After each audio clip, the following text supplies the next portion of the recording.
पिछले 4-5 दिनों से America, United kingdom, France, Canada, Germany ये सभी नाटो देश रशिया के ऊपर काफी आग बबूला हैं। ऐसे में मौका मिलते ही ये देश भारत को घेरने की कोशिश कर रहे थे, लेकिन भारत के विदेश मंत्री डॉक्टर एस जयशंकर सर ने इन्हीं के देश में जाकर इन्हीं की बैंड बजा दी है। जैसा कि मैंने आपको बताया कि पिछले 4-5 दिन से ये सभी वेस्टर्न देश रशिया से काफी नाराज चल रहे हैं और इसका कारण है रशिया के सबसे बड़े ओपोजिशन लीडर अलेक्सेई नावल्नी की जेल के अंदर ही हत्या होना। आपकी जानकारी के लिए बता दूं कि अलेक्सेई नावल्नी रशिया का एक बहुत ही बड़ा ओपोजिशन लीडर था। पेशे से वकील होने के साथ साथ वो एंटी करप्शन एक्टिविस्ट था।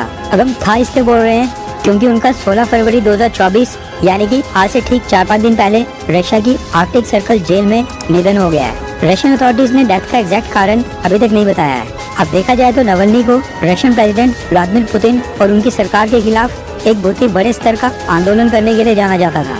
इसके अलावा रशियन एलीट के बीच करप्शन को एक्सपोज करने के लिए भी उन्होंने काफी कैंपेन चलाए। नावल्नी एंटी करप्शन फाउंडेशन के फाउंडर और रशिया की फ्यूचर पार्टी के नेता भी थे और पुतिन गवर्नमेंट ने नावल्नी को कई बार गिरफ्तार किया था और रशिया की आर्कटिक सर्कल जेल में वो 19 साल की सजा काट रहे थे। इसके अलावा साल 2020 में भी पॉइजन देकर नावल्नी की हत्या करने की कोशिश की गई थी। अब क्योंकि नावल्नी को व्लादिमीर पुतिन के सबसे प्रमुख और प्रभावशाली विरोधी के रूप में पूरी दुनिया में माना जाता था, इसलिए कहा जा रहा था कि जेल में उसकी हत्या के पीछे व्लादिमीर पुतिन की गवर्नमेंट ही है और ये काम भी पुतिन के इशारों के ऊपर ही हुआ है। America, United kingdom, France, Germany ये सभी देश अलेक्सेई नावल्नी को सपोर्ट करते थे, उसको जेल से रिलीज करने की मांग करते थे और कई सारी रिपोर्ट्स तो ऐसी भी हैं जिनमें ये दावा किया गया है कि नावल्नी को वेस्टर्न देशों की इंटेलिजेंस एजेंसीज ने रशिया में प्लांट किया था ताकि रशिया में व्लादिमीर पुतिन के खिलाफ माहौल बनाया जाए और पुतिन के अल्टरनेटिव के रूप में रशिया का एक नया प्रेसिडेंट बनाया जाए।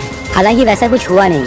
अब नावल्नी की मौत से वेस्टर्न देश काफी दुखी हैं और रशिया को लगातार बुरा भला कह रहे हैं। ऐसे में जब भारत के विदेश मंत्री doctor S Jaishankar sir Germany के दौरे के ऊपर गए, वहाँ पर उनको फिर से इसी बात के ऊपर घेरा गया कि रशिया कितने बुरे काम कर रहा है और हम आज भी रशिया के साथ दोस्ती कर रहे हैं और उनसे एनर्जी परचेज करके रशिया को सपोर्ट कर रहे हैं। इसी के जवाब में डॉक्टर एस जयशंकर सर ने जर्मनी में कुछ स्टेटमेंट दिए हैं और पूरी दुनिया को बताया कि रशिया के साथ दोस्ती भारत के लिए क्या मायने रखती है। जयशंकर सर ने कहा कि मेरा पॉइंट ये है कि जैसे मैं एक्सपेक्ट नहीं करता कि यूरोप का चाइना के बारे में जो व्यू है भारत जैसा हो, ठीक उसी तरह से यूरोप को समझना चाहिए कि भारत का रशिया के बारे में जो व्यू है वो यूरोप वाला नहीं हो सकता है। हमें ये मान लेना चाहिए कि देशों के बीच रिश्तों में नेचुरल डिफरेंसेस हो सकते हैं। जब यूक्रेन में फाइटिंग शुरू हुई यानी कि जब युद्ध शुरू हुआ, यूरोप ने अपनी एनर्जी प्रोक्योरमेंट का एक बहुत ही बड़ा हिस्सा मिडिल ईस्ट में शिफ्ट कर लिया, जो कि उससे पहले इंडिया और दूसरे देशों के लिए मेन सप्लायर थे।